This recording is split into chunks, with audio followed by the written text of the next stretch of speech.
Hi friends, అందరూ ఎలా ఉన్నారు? దిస్ ఇస్ పాప్కార్న్ పిచ్చోడు. Welcome to my channel. కొత్తగా వచ్చింటే లైక్, షేరు, సబ్స్క్రైబ్ చేసుకుంటూ వెళ్ళండి. Review of Sirai, Telugu dubbed movie. Sirai అంటే ప్రిజన్ అని మీనింగ్.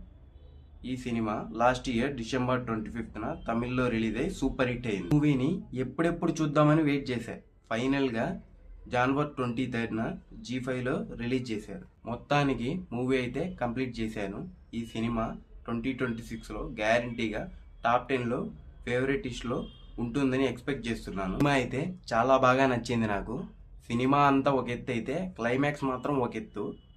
క్లైమాక్స్ చూసి నా గుండె ఆగిపోయింది అనుకున్నా.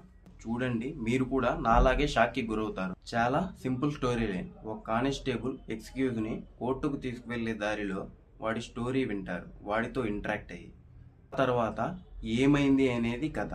దీన్ని సింప్లిఫై చేసి చెప్పాలి అంటే పోలీస్ ఆఫీసర్ అయినా కోల్డ్-హార్టెడ్గా ఉండాల్సిన పని లేదు. ఫస్ట్ వీఆర్ హ్యూమన్స్, ఆ తర్వాతనే ప్రొఫెషనల్గా ఆలోచించాలి అనేది ఈ సినిమా థీమ్. ఈ సినిమాలో కాస్టింగ్ని మాత్రం చాలా బాగా సెలెక్ట్ చేశారు. ఆ హీరో పేరు ఎల్కే అక్షయ్ కుమార్. ఇది అతనికి డెబ్యూ ఫిలిం. ఫస్ట్ ఫిలింతోనే యాక్టింగ్ చింపేశాడు. తనకి గర్ల్ ఫ్రెండ్గా చేసిన అనిష్మా కూడా సూపర్ మ్యాచ్. సినిమా మొత్తం వీళ్ళిద్దరి నటన మీద డిపెండ్ అయి ఉంటుంది. ఇంకా పోలీస్ ఆఫీసర్గా విక్రమ్ సెటిల్ యాక్టింగ్ బాగా నచ్చింది. ఈ సినిమాలో బ్యూటీ ఏంటంటే స్క్రీన్ ప్లే బాగా రాశారు.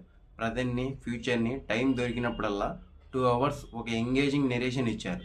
ప్రజెంటేషన్ అయితే రాగా, రియలిస్టిక్గా చాలా బాగా ఉంటుంది. ఈ కథలో మోస్ట్ ఇంపార్టెంట్ మ్యాటర్ ఏంటి అంటే రిలీజియన్ ఇష్యూ. వేరే మతం వాడిని ఎలా ట్రీట్ చేశారో అనేది ఇందులో కనిపిస్తుంది. దానికి ఎడ్యుకేషన్తో ఏం సంబంధం ఉండదని చెప్పడానికి ఇందులో ఒక పోలీస్ స్టేషన్ సీన్ని చాలా బ్రిలియంట్గా డిజైన్ చేశారు.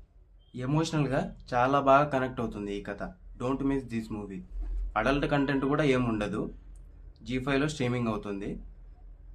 ఇలాంటి మూవీ అప్డేట్స్ కోసం మన ఛానల్ని సబ్స్క్రైబ్ చేసుకోండి. See you soon in the next video. Bye bye.